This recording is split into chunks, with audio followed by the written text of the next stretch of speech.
काशी उमटी गुल भया, यानी सारी काशी उमड़ उमड़ कान लगी, सारा शोर मच गया। मोमन का घर घेरे, उस दुल्हे का घर घेर लिया मोमन मुसलमान का। कोई कहे ब्रह्मा विष्णु है, कोई कहे इंद्र कुबेर। कितना सुंदर बालक, आम नहीं हो सकता। कोई ब्रह्मा है कि विष्णु में तो कोई सा है, या कुबेर धन का देवता, या इंद्र, उन देवताओं में से कोई एक ये आए हुए हैं। कोई कहे वरुण धर्म राय है, कोई कहते है ईसे, 16 कला सुभान गति, कोई कहे जगदीश। कोई कहे चल ईश्वर नहीं, कोई किन्नर कहलाए, कोई कहे गण ईश का, जो जो मात रिसाए। अब निमा बालक में नाम धरे, कोई कहे तो भूत प्रेत से, कोई कहे भगवान के ऐसा दिखा है। तो निमा जो जो उनसे जीखती है, नाराज होती है, तो मेरे बच्चे का टोक लाओगे, नजर लगाओगे, पता नहीं क्या क्या कह रहे हो। भक्ति मुक्ति ले उतरे ये मेटन तीनों ताप। होए होए, भक्ति और मुक्ति यथार्थ लेकर उतरे दाता, और मेटन तीनों ताप, तीनों ताप का नाश करने वाले भगवान आए। तुम कौन राम का जपते जापम, तात कटे ना तीनों तापम। तुम किन भगवानों की भक्ति कर रहे हो जिससे तुम्हारे 3 ताप का नाश नहीं हो सकता। तो वो परमात्मा आए, भक्ति मुक्ति ले उतरे, और मेटन तीनों ताप। और एक मुसलमान का डेरा करा, दुल्हे का घर डेरा किया, और उसको कहे कबीरा बाप। अपना आत्मा परमात्मा ने कहा है, सो हम शब्द हम जग में न्याये, सार शब्द हमने गुप्त छुपाए। ये मंत्र सो हम नाम जो कोई देता है उसका अधिकारी नहीं है वो, इस दास के अतिरिक्त। और फिर उसके साथ अकेला सो हम काम नहीं करेगा।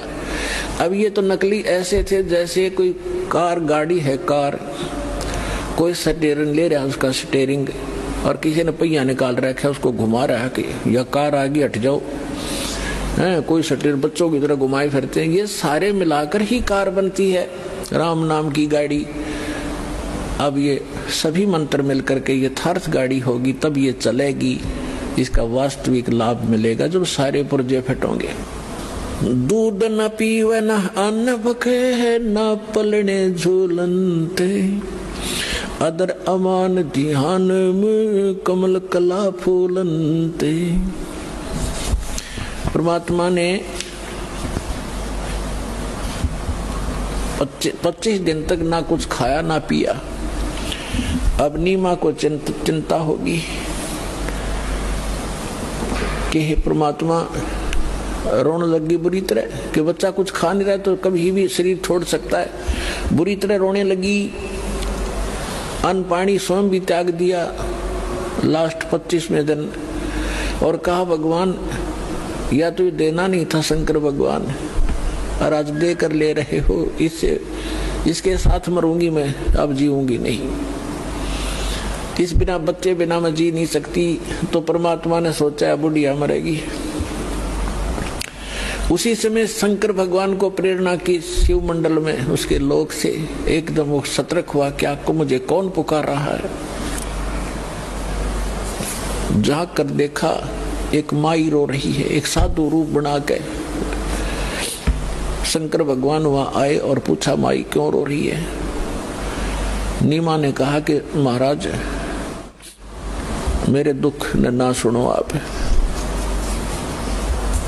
आप भी दुखी हो जाओगे। यूं कह कर फिर रोने लगी। तो भगवान शंकर ने कहा माई कहा करते हैं अपना दुख दूसरे ने सुना दे कुछ हल्का हो जाता है। मेरे लायक कुछ होगा तो मैं कुछ तेरे को भली बात बताऊंगा, तू बता क्या बात है।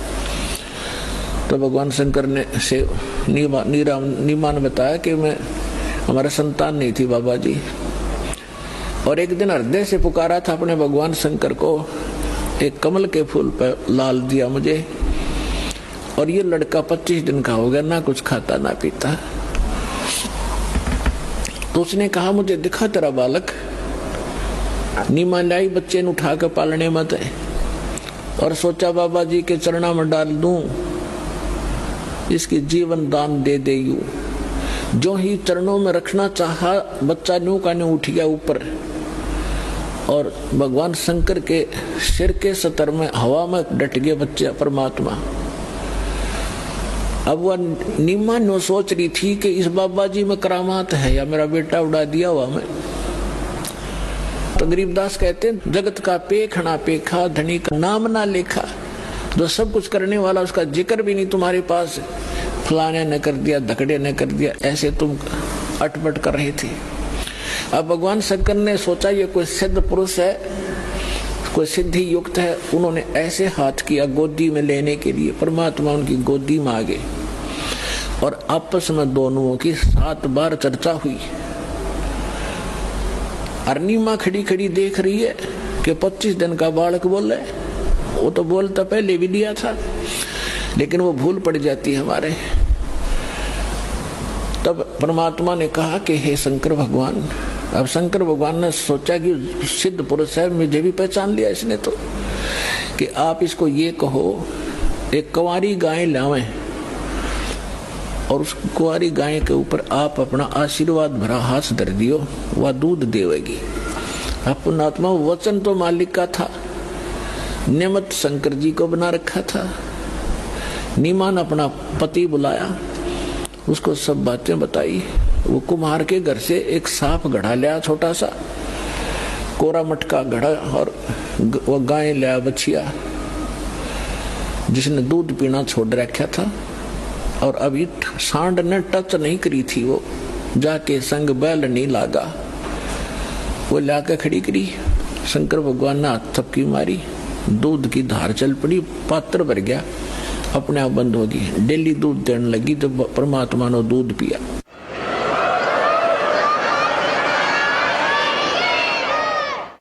अपने आत्मा, अब हमने परमात्मा को पहचानना है।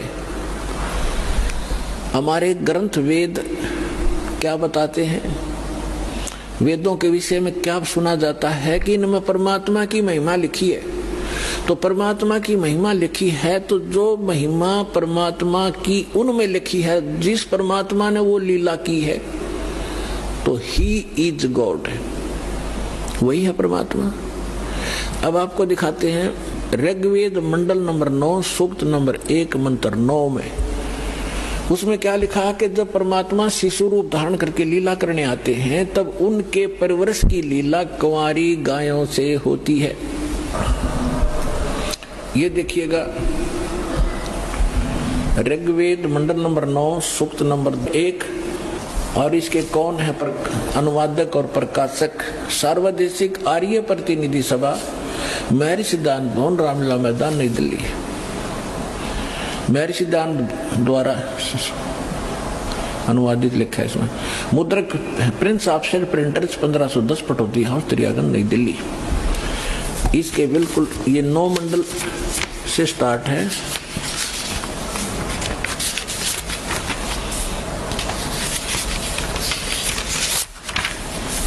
ये देखिएगा, ऋग्वेद मंडल नंबर 9 और सूक्त नंबर 1 और मंत्र नंबर 9, ये मंत्र नंबर 9 है।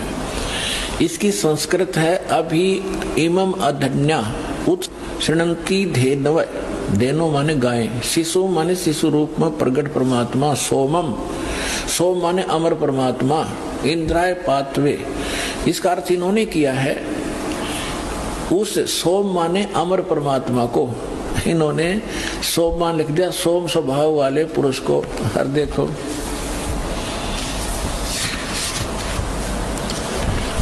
अब ये इसी मंत्र के प्रथम, यही ऋग्वेद मंडल 9वें मंडल का प्रथम सूक्त प्रथम मंत्र में ये सोम शब्द है। इसका अर्थ है सोम माने है सोम स्वभाव वाले परमात्मन, यानी सोम माने परमात्मा। हम यहाँ से इन्हीं के, इन नकलियों के ही इस पहले तो इस अज्ञान को हटाएंगे। अब देखो उस सोम मान, अब ऋग्वेद मंडल नंबर 9 सूक्त 1 मंत्र हम 9वां आगे, उस सो माने अमर परमात्मा को, पुरुष माने भी परमात्मा होता, उस अमर परमात्मा को जो शिशु रूप में प्रकट होता है, शिशुम कुमार अवस्था में ही अभी अधन्या, अभी माने सब प्रकार से, अधन्या माने बिना दनाई, हिंसन यानी धेनो माने गौवे तृप्त करती हैं। ओए होए, अब हमने इनसे इतना ही लेना है। जैसे हमारे यहाँ हरियाणा में एक, क्योंकि हमारी लैंग्वेज इन्हीं भाषाओं से बिगड़ कर क्षेत्रीय भाषा बनी है। जैसे हम हरियाणा के अंदर खूड कहते हैं, जो हल से रेखा खींची जाती है, तो संस्कृत में खूड ही शब्द है। और यहाँ अधन्या माने बिना धनाई, हम उस गाय को जो नए दूध नहीं हुई हो उसको अधन्या का, बिना धनाई का कर देगी, बिना धनाई है। जिसके संग बैल नहीं लागा उसको कंवारी कहते हैं। अभी अधन्या यानी पूर्ण रूप से बिना धनाई यानी कति कंवारी। जब वो अमर परमात्मा शिशु रूप धारण करके लीला करने आता है, तब उसकी परवरिश की लीला कंवारी गायों से होती है। ये क्या कौन कहता है? हमारे वेद कहते हैं। और वेद में परमात्मा ने 600 वर्ष पहले कहा था कि वेद मेरा भेद है, मैं ना वेदन के माही, और जौन वेद से मैं मिला, मैं वो वेद जानते नाही कि वेद मेरी महिमा का गुणगान कर रहे हैं, लेकिन इन वेदों में वर्णित विधि से मेरी प्राप्ति नहीं हो सकती। और जिस वेद से जो परमात्मा स्वयं आकर ज्ञान बताते हैं मैं मिलूं, वो वेद जानते ना ही, वो साधन वो मंत्र इन वेदों में नहीं है, लेकिन वेद मेरी ही महिमा का गुणगान कर रहे हैं। तो ये स्पष्ट हो गया कि परमात्मा जब शिशु रूप धारण करके लीला करने आते हैं, उनकी बालकपन में जो परवरिश की लीला कंवारी गायों से होती है। अब परमात्मा का 600 वर्ष पहले जो लीला की थी वो इतिहास लिपिबद्ध है, वो दिखाता हूँ। ये देखिएगा, कबीर सागर संपूर्ण 11 भाग, खेमरा श्री कृष्ण दास प्रकाशन मुंबई से। और ये इन कबीर पंथियों का ही छापा बनाया हुआ है, कोई न सोचा कोई डुप्लीकेट होगा। कबीर पंथी भारत पथिक स्वामी युगलानंद बिहारी द्वारा पुरस्कृत, और यहाँ से छपा है। मुद्रक एवं प्रकाशक खेमरा श्री कृष्ण दास, अध्यक्ष वेंकटेश्वर प्रेस, खेमरा श्री कृष्ण दास मार्ग, मुंबई। अब इसके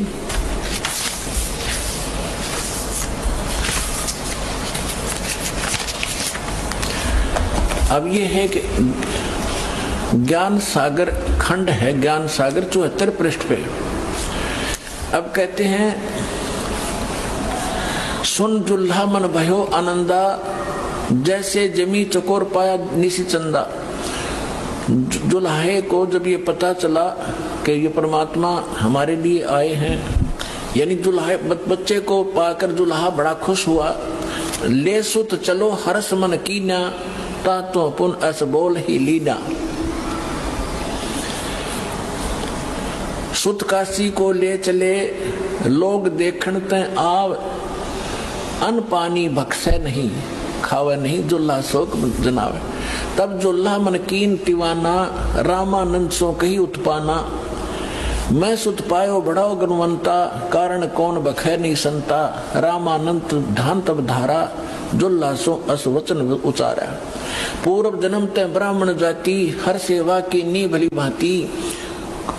कुछ तो सेवा हर की चुकाता, ते भयो जुल्हो का रूपा। प्रीति प्रभु गए तो लेनी, ताते उद्धान में सुत तो दीना। अब इन्होंने, जैसे कबीर पंथियों ने, वैसे तो दुखी व्यक्ति सब जगह जाते हैं अपने पुत्र के लिए, रामानंद जी से भी मिले होंगे, लेकिन वास्तविकता ये है क्योंकि परमात्मा ने कहा था कि गरीबदास वाले बार में पंथ में गरीबदास जी के द्वारा मेरी यथार्थ महिमा की वाणी पुनः प्रकट की जाएगी। तो उसमें भी यही प्रमाण है कि एक अनव्यावर को दूध दिया तत्काल, और पीवे बालक ब्रह्म गति, ता शिव भय दयाल। शिव उतरे शिव मंडल से, अवगत वतन विनोद, और मैं के बदन खुलास कर फिर लिया इसको गोद। तो यहाँ जैसा भी है इन्होंने, फिर भी उस सच्चाई को पकड़ना हमने उस समय मालिक के साथ ने क्या लीला की थी। अब ये क्या कह रहे हैं कि रामानंद जी के पास गए, कौन? नीरू। स्वामी रामानंद जी से पूछा कि मुझे एक बालक मिला है, वो खाना नहीं खा रहा, ना दूध पी रहा, क्या कारण है महात्मा जी? तो उसने बताया है कि पिछले जन्म में तू ब्राह्मण था। रामानंद जी ने कहा इसमें जो प्रकरण है ऐसा लिखा है, और तू तेरे से कोई गलती बनी जिस कारण से तू दुल्हा बन गया, और तेरी फिर भी मालिक ने सुन ली, तुझे उद्यान में जंगल में बालक दे दिया। अब ये तब खाएगा तो इसके लिए एक कुंवारी गाय लाओ और वो दूध देगी, तब यो बालक पीवेगा। देखिए अब नीरू कहता कि भगवान मेरे से गलती हुई, उस मैंने फल पा लिया। हे प्रभु जस कीनो तस पायो, आरत हो तो दर्शन आयो, सो कहिए उपाय गुसाई, बालक अक्षुदावंत कुछ खाई। मेरे से जो गलती हुई थी भगवान ने मुझे सजा दे दी, दुल्हा बना दिया आपके कहने अनुसार, लेकिन मैं आपके पास आया हूँ संकट निवारण के लिए, सो ऐसा उपाय बताइए मेरा बालक कुछ खावे। तो रामानंद अस युक्ति विचारा, तुम सुत कोई ज्ञानी अवतारा। तेरा बालक जो है कोई विद्वान पुरुष है, और बचिया जाही बैल नहीं लागा, अरसो ले ठाड़ करो ते आगा। एक बचिया ले आओ जिसको बैल ने टच ना किया हो, और उसके साथ खड़ी कर दो, दूध देवेगी। दूध चलो ते थन ते, दूध दियो छिपाए, और अक्षुदावंत जब होवे बालक ताको देव खवाए। अब दूध पीवत नाम कबीर, दूध पीवत नाम कबीरा, खेलत संत मत सब धीरा। अब इससे क्या सिद्ध हो गया? आंखों देखा संत बतावे गरीबदास साहिब जी, और हमारे ग्रंथ बतावे, हमारे वेद बता रहे हैं कि परमात्मा जो शिशु रूप धारण करके आता है वो पूर्ण परमात्मा है, सारी सृष्टि का रचनहार। वो ऐसी लीला करता है, वो कुंवारी गायों से उनके परवरिश होती है बचपन की, और ये लीला 600 वर्ष पहले परमात्मा की लीला वो जीवनी में लिखी है कि उस परमेश्वर ने ऐसी लीला की थी। तो who is God? Kabir is God.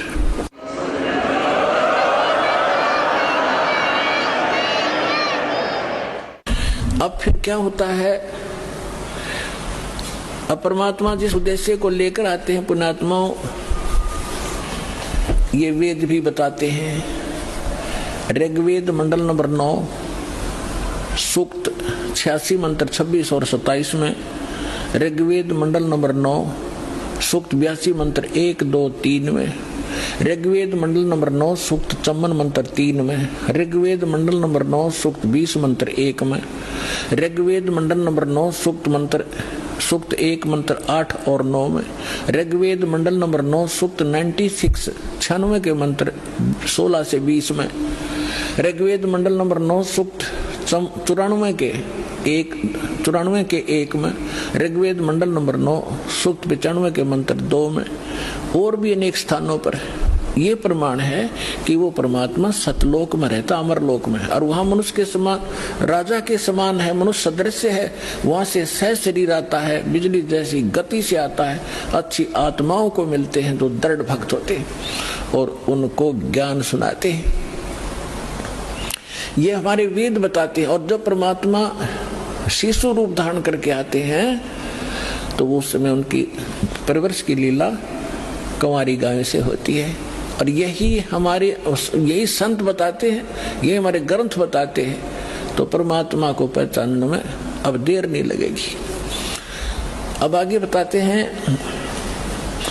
अब जिस उद्देश्य से परमात्मा आते हैं कि वो अपना ज्ञान सुनाते हैं, अध्यात्म ज्ञान, यथार्थ ज्ञान भगवान ही सुनाते हैं, और कवियों की तरह आचरण करते हैं, लोकोक्तियों के माध्यम से और दोहाओं के माध्यम से, दोहावलियों के माध्यम से वो अपना ज्ञान महिमा प्रचार करते हैं, जिस कारण से वो एक प्रसिद्ध कवि भी कहलाते हैं।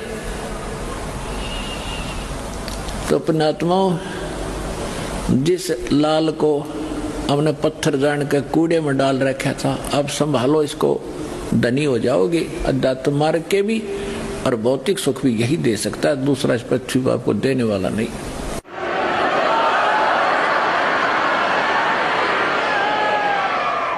अब क्या हुआ, अब थोड़ा मौखिक सुनाऊंगा, फिर आगे थोड़ी सी, क्योंकि समय का अभाव रहता है समय।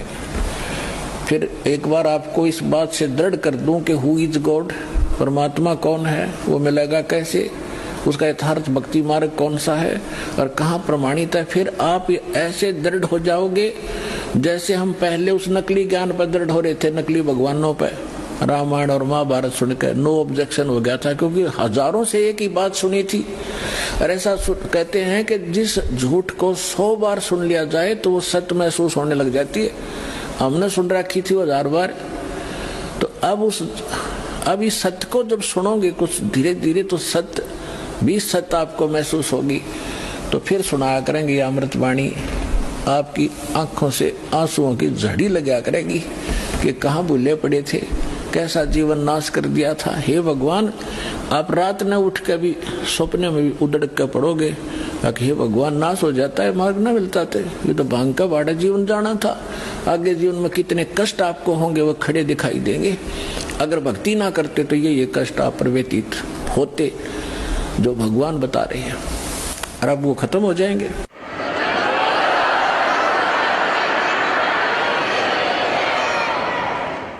अब क्या बताते हैं कि फिर काजी आगे लड़के का नाम रखने के लिए कुरान शरीफ ले आए।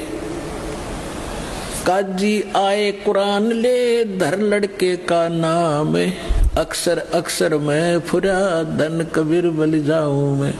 सकल कुरान कबीर है, हरफ लिखे जो लेख, काशी के काजी कहें या गई दीन की टेक। अब काजी आगे परमात्मा के नामांकन करने के लिए, नामाकरण करने के लिए।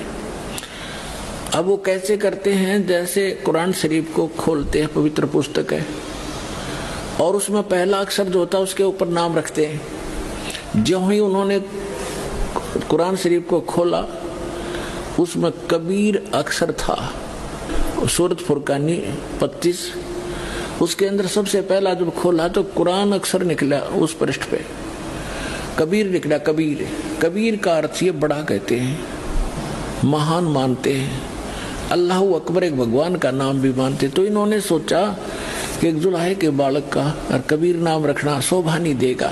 दूसरी बार फिर बंद करके फिर तुरंत खोला, उस पृष्ठ पे पूरे पे कबीर कबीर उर्दू फारसी भाषा में कबीर कबीर लिखे हुए थे, अरबी भाषा में कबीर कबीर, दूसरा लेख नहीं रहा उस कुरान का। फिर दूसरी और जगह देखा तो सारी कुरान में कबीर कबीर रह गया, कोई अक्षर नहीं रहा उनकी उस पुस्तक में। और परमात्मा बोले, काजियो मेरा नाम कबीर ही रहेगा। काजी तो उस कुरान में पटक गए, भाग्य छोड़ गए।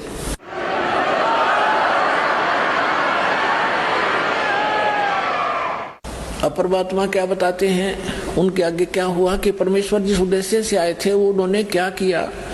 अपने आत्मा वो परम धनी थे परमात्मा कबीर जी, उनको गुरु की आवश्यकता नहीं थी, लेकिन इस परंपरा को का निर्वाह करने के लिए कि आने वाले समय में काल के दूत जैसे शिवदयाल जी राधा स्वामी पंथ के प्रवर्तक मुखिया, इनका कोई गुरु नहीं था और यो भूत बना। और परमात्मा की वाणी है, गुरु बिन माला फेरते, गुरु बिन देते दान, गुरु बिन दोनों निष्फल हैं, चाहे पूछो वेद पुराण। रामकृष्ण से कौन बड़ा, उन्हों भी गुरु की, और 3 लोक के वे धनी, गुरु आज्ञाधीन। तो इसलिए परमेश्वर ने गुरु बनाना, परंपरा का निर्वाह करना अनिवार्य समझा। और दूसरा, एक तीर से 2 शिकार करने थे। रामानंद जी की प्यारी आत्मा ब्राह्मण थे, उस समय ब्राह्मण के घर में जन्म होना, नो सोच लो, वो नो समझा करते हमारे बराबर इस पृथ्वी पर कोई नहीं, इतना अहम था, इतने पूज्य थे ब्राह्मण उस समय। और यहाँ की फोकट महिमा परमात्मा को पता था, ये न लेकर डूबेगी। कबीर साहब कहते हैं, मन तो सुख के सागर बस रे और न ऐसा यश रे, यहाँ कोई यश काम नहीं आओगा, ये नकली है। तो इस उद्देश्य से परमेश्वर ने जब 5 वर्ष के मालिक हो गए लीला करते हुए, एक 2.5 वर्ष के बालक का रूप धारण किया और जिस पंचगंगा घाट पर प्रतिदिन स्वामी रामानंद जी स्नान करने के लिए जाया करते थे, उनकी पौड़ियों में लेट गए। उस समय रामानंद जी की आयु 104 वर्ष की थी, परमात्मा लीला में आयु 5 वर्ष की थी, लेकिन 2.5 वर्ष की रूप बनाकर वहां लेट गए। रामानंद जी ब्रह्म मुहूर्त में वक़्त से जाते थे, उनके सिर में वो खड़ाऊ लगी, परमात्मा कबीर जी बालक के रूप में लेटे हुए बच्चे की तरह रोने लग गए। रामानंद जी जल्दी से नीचे झुके कि किसी बालक का चोट लाएगी। साधु संत कोई भी हो, किसी मजहब धर्म का, उसमें दया जरूर होती है। दया भाव से नीचे झुका तो उनके गले में एक कंठी होती है, कंठी, जो वैष्णु साधु से दीक्षित होने का प्रतीक होता है। एक तुलसी के लकड़ी की कमड़िया होता है, मन का एक धागे में बांध रखा होता, वह निकल के परमात्मा की गल में गल गई कबीर साहब के। रामानंद जी ने दिखी नहीं अंधेरे में, और उठा के कहने लगे, बेटा सिर पर हाथ रखे, बेटा राम राम बोलो, राम राम बोलो।